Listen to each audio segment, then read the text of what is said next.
Hello అందరికీ welcome back to our channel. Chicken షవర్మాని బయట కొనే బదులు ఇంట్లోనే చాలా సింపుల్గా చాలా హెల్దీగా ప్రిపేర్ చేసుకోవచ్చండి.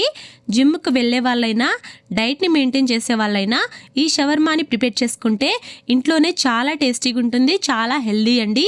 ఎలాంటి సాసులు వాడకుండా ఇంట్లోనే ఎలా చేసుకోవాలో ఇప్పుడైతే చూద్దాం. బోన్లెస్ చికెన్ అయితే తీసుకోవాలండి. ఎలాంటి బొక్కలు లేకుండా ఈ రకంగా చిన్న చిన్న ముక్కలుగా కట్ చేసుకొని శుభ్రంగా కడిగేసి ఇందులోకి 2 టేబుల్ స్పూన్ దాకా అల్లం పేస్ట్ని, పసుపు, సరిపడా కారం అయితే వేసుకోవాలండి. మీకు కారం ఎంత కావాలో అంత చూసుకొని ఉప్పును కూడా సరిపడా వేసుకోవాలి.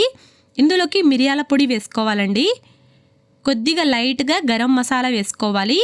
ఇది ఉంటే సరిపోతుందండి. కొద్దిగా బటర్ వేసుకోండి, మీ చాయిస్ అండి. బటర్ కావాలంటే బటర్ వేసుకోవచ్చు, లేదంటే లేదు. బాగా ఈ రకంగా కలిపేసుకోవాలి. నేను ఈ చికెన్ని ఎయిర్ ఫ్రైయర్లో వేసేసి ఆయిల్ లేకుండా ఫ్రై చేసుకుంటున్నాను.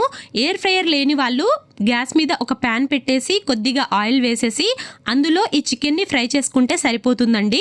ఫ్రై చేసుకొని పక్కన పెట్టుకొని క్యారెట్ తురుమును, బీట్రూట్ తురుమును అయితే బాగా తురిమేసుకొని ఆనియన్స్ని సన్నగా కట్ చేసుకొని క్యాబేజీ, క్యాప్సికమ్, ఈ రకంగా కొత్తిమీర, కీరదోసని కూడా కట్ చేసుకొని పక్కన పెట్టేసుకోవాలి. ఇప్పుడు ఒక ప్యాన్ పెట్టేసి కొద్దిగా 2 టేబుల్ స్పూన్ దాకా ఆయిల్ వేసుకోవాలి. అందులోనే మనం కట్ చేసుకున్న వెజిటేబుల్స్ అన్నీ వేసుకోవాలండి. అందులోనే ఫ్రై చేసుకున్న చికెన్ని కూడా ఈ రకంగా ఫ్రై అయిపోయింది, దీన్ని వేసుకోవాలి. ఈ బౌల్ అనేది కొంచెం చిన్నగా అయింది, నేను పెద్ద గిన్నె పెట్టేశాను. ఇందులోకి ఈ రకంగా ఫ్రై చేసుకోవాలండి. ఎక్కువ ఆయిల్ అయితే వేసుకోవద్దు, 2 టేబుల్ స్పూన్ ఆయిల్ ఉంటే సరిపోతుందండి. ఈ రకంగా మొత్తం వెజిటేబుల్స్ని ఫ్రై చేసుకొని అందులోకి కొద్దిగా మిరియాల పొడి వేసుకోవాలి. సరిపడా ఉప్పుని కూడా వేసుకొని బాగా కలిపేసుకోవాలి. దీన్ని ఎక్కువగా ఫ్రై చేయాల్సిన అవసరం లేదండి. 2 మినిట్స్ ఉంటే సరిపోతుంది. బాగా టోస్ట్ చేసేసి ఈ రకంగా చేసుకుంటే సరిపోతుంది. ఇప్పుడు షవర్మా కోసం ఈ రకంగా క్రీమ్ అయితే ప్రిపేర్ చేసుకుందాం. పెరుగు అయితే తీసుకోవాలండి. నేను చిన్న చిన్న 2 ప్యాకెట్స్ పెరుగు తీసుకొని అందులోకి మిరియాల పొడి, సరిపడా ఉప్పునైతే వేసుకొని బాగా కలిపేసుకోవాలి. ఈ పెరుగు అనేది ఎలాంటి ఉండలు లేకుండా స్మూత్గా కలుపుకుంటే సరిపోతుందండి, వాటర్ వేసుకోకుండా. నేను వీడియోలో చూపిస్తున్న విధంగా ఈ రకంగా కలుపుకోవాలి. ఇప్పుడు ఇందులోకి 2 టేబుల్ స్పూన్ దాకా వెజిటేబుల్స్లోకి పెరుగు వేసుకొని బాగా కలిపేసుకోవాలి.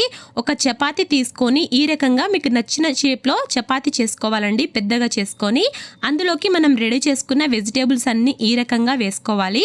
పైనుండి పెరుగునైతే ఈ రకంగా గార్నిష్ చేసుకొని 2 సైడ్స్ అయితే మలుచుకుంటే సరిపోతుంది. ఈ రకంగా ఇటు సైడు అటు సైడు నేను చపాతీలు చేశానండి, అందుకే నా హ్యాండ్స్ అలా ఉన్నాయి. దాన్ని అయితే స్కిప్ చేసేయండి. ఈ రకంగా షవర్మాని ప్రిపేర్ చేసుకోండి, చాలా బాగుంటుంది. నచ్చితే కనుక సబ్స్క్రైబ్ చేయడం మర్చిపోకండి. Thank you.